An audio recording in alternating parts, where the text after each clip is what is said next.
2010, quelque part en Iran, l'ordinateur d'un important homme politique iranien. Il passe une journée de travail normale, email, planning, le train-train. Mais il y a une chose que le propriétaire de cet appareil n'a pas remarqué. Son ordinateur a été complètement piraté.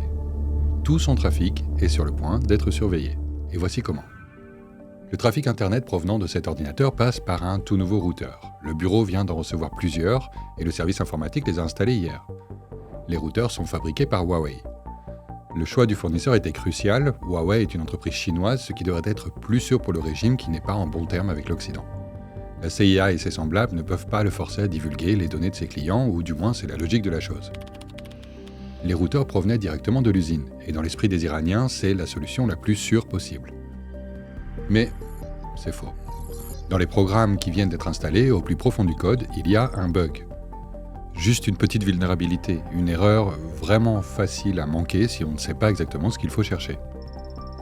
Normalement, si vous souhaitez vous connecter à l'un de ces routeurs, vous devez connaître le mot de passe. Mais grâce à cette erreur dans le code, le mot de passe peut être contourné. Il suffit juste de connaître une simple commande, un mot de passe principal en quelque sorte, et le logiciel du routeur est codé en dur avec ce mot de passe. Donc toute personne connaissant cette commande peut simplement ignorer l'authentification habituelle et obtenir immédiatement les privilèges administrateurs. Et c'est exactement ce que quelqu'un vient de faire. Sous les yeux du politicien, un hacker inconnu a déclenché la faille et s'est accordé l'accès au routeur. Le pirate a élevé ses privilèges au niveau administrateur et a commencé à installer un logiciel de surveillance sophistiqué sur le routeur. Désormais, tout le trafic qui passe par l'appareil sera intercepté. Chaque email envoyé, chaque site web visité, tout est soigneusement documenté et signalé à un serveur de commande et de contrôle. Le tout nouveau routeur est désormais l'outil de surveillance idéal. Et ce politicien iranien n'est pas la seule victime. Des milliers de personnes à travers le monde, tous ceux qui utilisent cet équipement Huawei, sont susceptibles d'être affectés par le même bug, la même vulnérabilité. Et beaucoup d'entre eux subissent le même traitement d'escalade des privilèges et de surveillance des logiciels. Et vous pensez peut-être que Huawei est derrière tout ça. Après tout, c'est cette entreprise qui a livré le matériel. Elle devrait être parfaitement au courant de ce qui s'y passait. Et ça pourrait bien être vrai. Vous avez probablement entendu dire que de nombreux gouvernements déclarent avoir été espionnés par la Chine via des équipements Huawei. Mais dans ce cas particulier, quelqu'un d'autre était impliqué. Huawei, la plus puissante entreprise technologique chinoise à l'époque, a été piratée. Elle a été infiltrée par un pirate informatique dont l'objectif précis était d'accéder à des ordinateurs comme celui-ci et à des milliers d'autres. Cet événement a ensuite été baptisé Opération Shot Giant, et ce fut l'une des opérations d'espionnage les plus ambitieuses de l'Agence nationale de sécurité des États-Unis. L'une des opérations de piratage informatique les plus élaborées de notre époque et qui a changé le monde sans aucun retour possible. Ça, c'est la Chine dans les années 70. Et voici la Chine au milieu des années 2010. Ouais. Tout le pays a littéralement explosé grâce à l'argent. En quelques décennies, une région reculée s'est transformée en superpuissance. Les gens appellent ça le miracle économique chinois.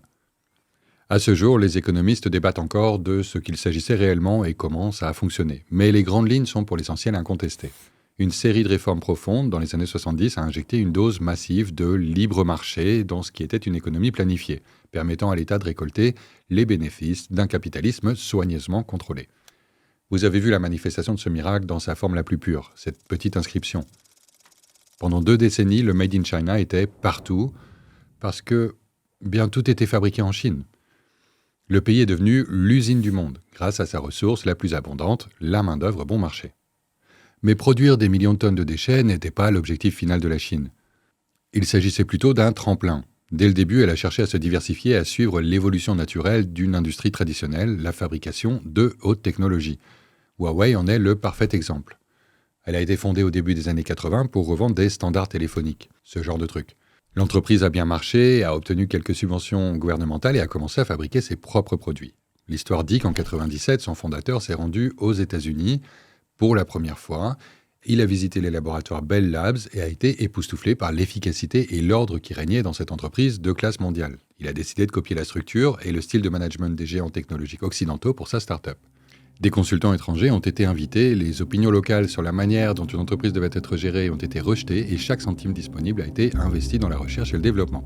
Dans quelle mesure c'est vrai et Huawei a-t-il simplement mis en œuvre les meilleures pratiques de la propagande des entreprises occidentales ? C'est une question à laquelle on ne pourra pas répondre. Mais l'entreprise a vraiment connu le succès, modéré au début, puis fulgurant dans les années 2000. Son essor était étroitement lié à la poussée des exportations chinoises. Le marché intérieur des équipements de communication dans le pays était encore minuscule, et l'exportation était donc le seul moyen de se développer. C'est ainsi que Huawei s'est développé. En 2005, plus de la moitié de ses ventes étaient réalisées hors de Chine. À l'époque, elle vendait principalement des équipements de communication à d'autres entreprises et comptait parmi ses clients certains des plus grands opérateurs de téléphonie mobile au monde. Huawei exportait tout, des modems aux câbles sous-marins, et n'a manqué aucune occasion de se diversifier dans une nouvelle catégorie de produits. En l'espace de quelques années seulement, sa taille a triplé, tout comme son chiffre d'affaires. Elle figurait déjà parmi les plus grandes entreprises technologiques au monde, et en passe de devenir la plus grande. Mais c'est là que certains cadavres ont commencé à sortir du placard. Et beaucoup de gens qui dépendaient de ces produits se sont soudainement sentis très mal à l'aise. Huawei a été frappé par le premier de ces grands scandales en 2003. Cisco Systems, que Huawei tentait de détrôner, a porté plainte pour vol de propriété intellectuelle. Enfin, c'est un gros euphémisme. En gros, Huawei a copié le logiciel de Cisco pour certains de ses routeurs et commutateurs ainsi que les manuels, mot pour mot, y compris les fautes d'orthographe. Peu après, Motorola a accusé Huawei d'avoir envoyé un employé pour infiltrer ses services. Selon les documents du tribunal, l'employé a passé plusieurs années à copier les plans des stations de base de Motorola et à les envoyer directement au fondateur de Huawei pour qu'il puisse bien fabriquer des copies conformes. En 2008, un employé de Nortel, un géant de la télécommunication de l'époque, a découvert que la quasi-totalité du parc d'ordinateurs de l'entreprise était infectée. Les pirates copiaient des disques durs entiers et envoyaient ces copies à leurs commanditaires en Chine. Ils ne cachaient même pas leurs adresses IP et continuaient à discuter de leur travail sur des forums chinois. Vous l'avez deviné, en quelques années, des copies conformes des équipements Nortel étaient fabriqués par Huawei. Sauf que Nortel n'a pas eu le temps de poursuivre qui que ce soit en justice. Elle ne pouvait pas rivaliser avec les produits moins chers de Huawei et a fait faillite. Before Chinese company Huawei became the largest telecommunications equipment manufacturer in the world, a Canadian company, Nortel, was on top. Et ces histoires, ce ne sont qu'une infime partie de l'avalanche d'opérations d'espionnage industriel chinoises menées à l'époque. D'ailleurs, si vous voulez en savoir plus sur la plus célèbre d'entre elles, on a une vidéo pour vous, l'opération Shady Rat, à découvrir après cette vidéo. On publie des vidéos comme celle-ci d'ailleurs tous les mois environ, donc si vous aimez ces documentaires sur la cybersécurité, abonnez-vous à la chaîne pour nous aider à en créer d'autres. Ces cas d'espionnage industriel chinois ne sont pas une excuse pour ce qui s'est passé par la suite, loin de là. Ils sont au contraire importants car ils ont préparé le terrain pour l'attitude envers Huawei à l'époque. Cette attitude a également été influencée par un autre élément, les liens présumés de Huawei avec l'armée, le gouvernement et le Parti communiste chinois. Le fondateur de Huawei a commencé sa carrière d'ingénieur dans l'armée. L'armée a également été l'un des premiers clients de Huawei et a continué à acheter ses équipements de communication pendant des années. C'est pourquoi certains en Occident ont affirmé que l'ensemble de l'entreprise était sous le contrôle direct de l'armée. Ces accusations étaient un petit peu exagérées, mais la réponse de Huawei n'a pas aidé. Pendant des années, elle a refusé de révéler sa structure actionnariale, se contentant de déclarer dans la plus pure tradition de la propagande communiste qu'elle était entièrement détenue par ses employés. Dans le même temps, Huawei bénéficiait d'un soutien important du gouvernement chinois. Vraiment important. Des prêts, des contrats, une ligne de communication directe. Le Parti communiste a compris que les géants de la technologie étaient d'une importance capitale pour la réussite du miracle économique chinois. Le gouvernement a même continué à nier toute allégation d'espionnage industriel à l'étranger. Pendant ce temps, à l'intérieur, copier la technologie occidentale n'était pas seulement accepté, c'était encouragé et glorifié, présenté comme un moyen de faire payer l'Occident pour les humiliations passées. Et on en pense qu'on veut, mais c'est quand même assez troublant pour un utilisateur de la technologie Huawei, d'autant plus que Huawei était en train de devenir la plus grande entreprise technologique au monde. Les analystes qui observaient ces relations avec l'armée et le gouvernement étaient inquiets. Leur logique était que même si Huawei est totalement indépendante du gouvernement et du parti, elle voudrait peut-être au moins leur renvoyer la faveur. L'entreprise gérait désormais des téraoctets de données qui sortaient ou entraient vers des pays, qu'ils soient américains ou européens. Le Parti communiste pouvait demander à Huawei de jeter un œil ou la contraindre à divulguer certaines données sous prétexte de sécurité nationale. Mais est-ce qu'elle le ferait ? Bien, personne ne le savait vraiment. Si seulement il y avait eu un moyen de comprendre comment Huawei fonctionnait réellement, ce qui se passait au sein de sa structure de gestion, quelles étaient les motivations de ses dirigeants et quelles étaient leurs relations avec le Parti communiste chinois. Bien sûr, pour obtenir ces informations, quelqu'un allait devoir infiltrer l'entreprise, la pirater complètement au plus haut niveau de sa direction, une tâche difficile, voire impossible. Mais le gouvernement américain avait un spécialiste de l'impossible. C'est ainsi que l'opération Shot Giant fut lancée. Elle fut menée par la TAO, Tailored Access Operations, la branche secrète de cyberespionnage de l'Agence nationale de sécurité, et sans aucun doute l'une des meilleures unités de piratage informatique au monde. À de rares exceptions près, comme Stuxnet, TAO ne cherchait pas à détruire. Il s'agissait plutôt de ce que les initiés appellent une Advanced Persistent Threat. Après avoir infiltré sa cible, il persistait, rôdait dans les parages, surveillant et observant. La plupart des groupes de pirates financés par des États agissent de cette manière, et pendant des décennies, TAO a été le plus avancé, le plus persistant et le plus menaçant d'entre eux. C'est pourquoi, quand l'oncle Sam a vraiment eu besoin d'obtenir des informations exclusives, c'est TAO qui l'a appelé. À la fin des années 2000, TAO était encore un secret bien gardé. La NSA avait réussi à garder secrètes les informations concernant ces unités de piratage d'élite. Mais tout a changé en 2013, lorsqu'une personne a décidé de révéler ses secrets. Edward Snowden, sans doute le plus célèbre et le plus important lanceur d'alerte de tous les temps. Beaucoup des documents qu'il a divulgués avaient un rapport avec la TAO, et beaucoup d'entre eux contenaient des détails sur des affaires assez graves. Et les quelques pages décrivant l'opération Shot Giant figuraient clairement parmi les plus graves. Ces pages provenaient de présentations top secrètes que la NSA avait réalisées pour les Five Eyes, un regroupement d'agences de renseignement de pays alliés. Malheureusement, ces pages ne sont accompagnées d'aucun contexte. Certaines informations sont également censurées, ce qui n'aide pas. Mais les informations restantes nous donnent suffisamment d'indices pour comprendre ce qui s'est passé.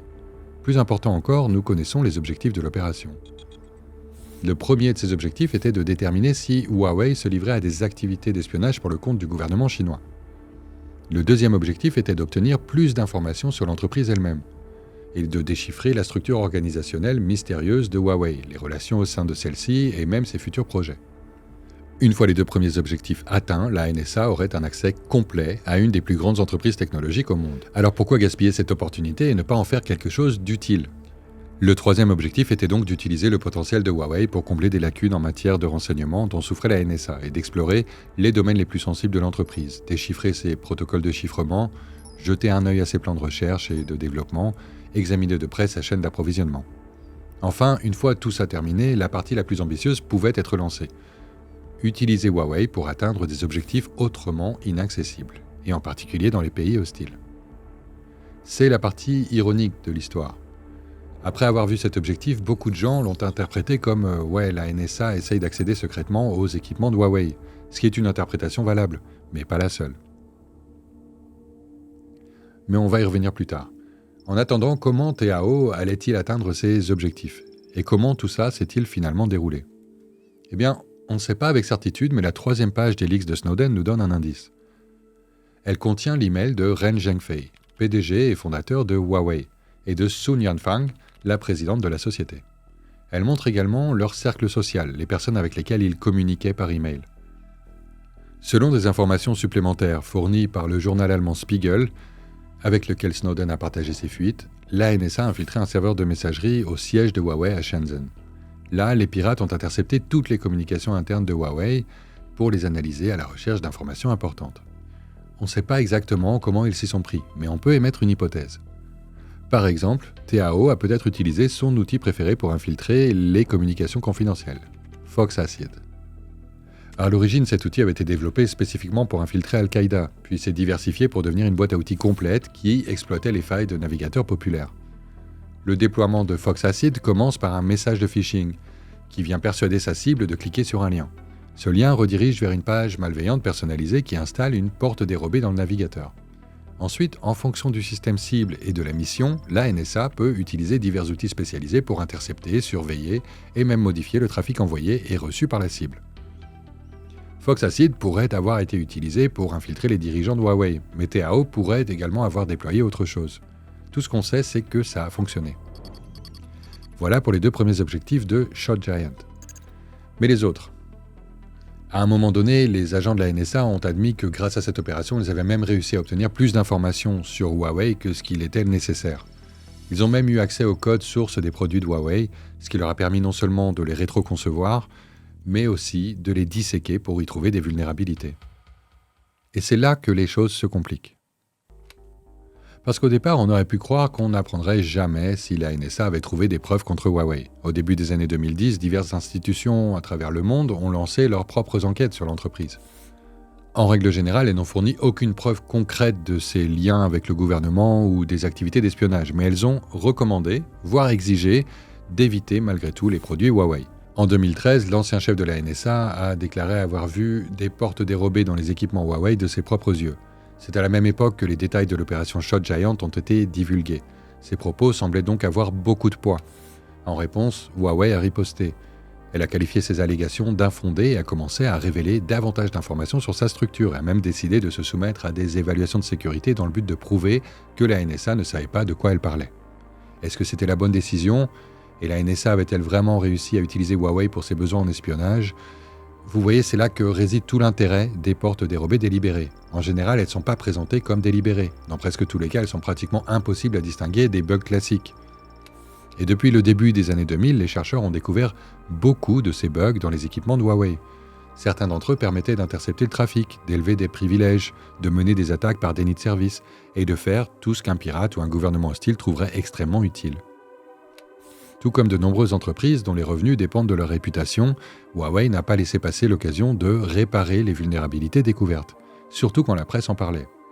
Il est pratiquement impossible de dire donc si ces vulnérabilités étaient délibérées, s'il s'agissait de failles intentionnelles ou simplement de simples erreurs commises par les programmateurs de Huawei. Et comme la NSA avait un accès direct à de nombreux produits Huawei depuis 2009, il est tout à fait possible qu'elle ait eu connaissance de certaines de ces vulnérabilités et les ait utilisées à son avantage ensuite, comme dans le cas hypothétique mais plausible que nous avons présenté dans l'introduction. En 2020, la Maison-Blanche a réaffirmé une fois de plus qu'elle voyait des portes dérobées chez Huawei et qu'elle en avait connaissance depuis l'opération Shot Giant. Mais une fois de plus, aucun exemple concret n'a été fourni. Au lieu de ça, les responsables ont invoqué les lois chinoises qui obligent les entreprises à partager leurs informations confidentielles avec le gouvernement. Et c'est vrai, la loi chinoise sur le renseignement national oblige en effet tous les citoyens et toutes les organisations à partager toute information relative à la sécurité nationale. Mais la sécurité nationale, c'est une notion vague. La NSA a également mené l'opération Shot Giant pour des raisons de sécurité nationale. Elle a agi conformément à la loi américaine, tout comme Huawei aurait agi conformément à la loi chinoise si l'une de ces portes dérobées avait été intentionnelle. Au final, les résultats réels d'opérations de ce type sont difficiles à quantifier. Quelque part dans les archives de la NSA, il existe probablement de nombreux rapports qui contiennent des évaluations approfondies des conclusions de l'opération Shot Giant présentées au gouvernement américain. Peut-être que les hackers de TAO ont vraiment découvert que les vulnérabilités de Huawei sont délibérées, qu'il s'agit simplement de points d'entrée secrets laissés là à dessein pour et par le gouvernement chinois. Peut-être que la NSA a exploité certaines de ces vulnérabilités pour atteindre ses cibles, qui auraient été inaccessibles autrement, ou peut-être pas. On ne saura probablement jamais.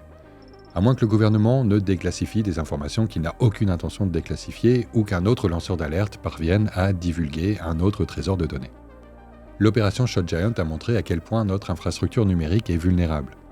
Huawei, fleuron de l'économie chinoise, a été piraté. Sa direction a été placée sous surveillance et personne n'a pu empêcher cette attaque. Personne n'était au courant jusqu'à ce que les détails de l'opération soient divulgués. Alors bien sûr, Huawei n'est probablement pas le premier géant technologique à avoir été infiltré de cette manière, mais l'ingéniosité et la persévérance avec laquelle ça a été fait a laissé le monde du cyber bouche bée. En ce sens, l'opération Shot Giant a été le précurseur d'innombrables opérations similaires qui ont suivi, comme celle contre SolarWinds au cours de laquelle des pirates ont intercepté des communications au plus haut niveau du gouvernement américain. D'ailleurs, est-ce que vous voulez qu'on parle de cette cyberattaque dans le prochain épisode de No Rollback ou est-ce que vous préférez voir autre chose ? Dites-nous ça dans les commentaires. Merci d'avoir regardé cette vidéo. À très bientôt dans une prochaine.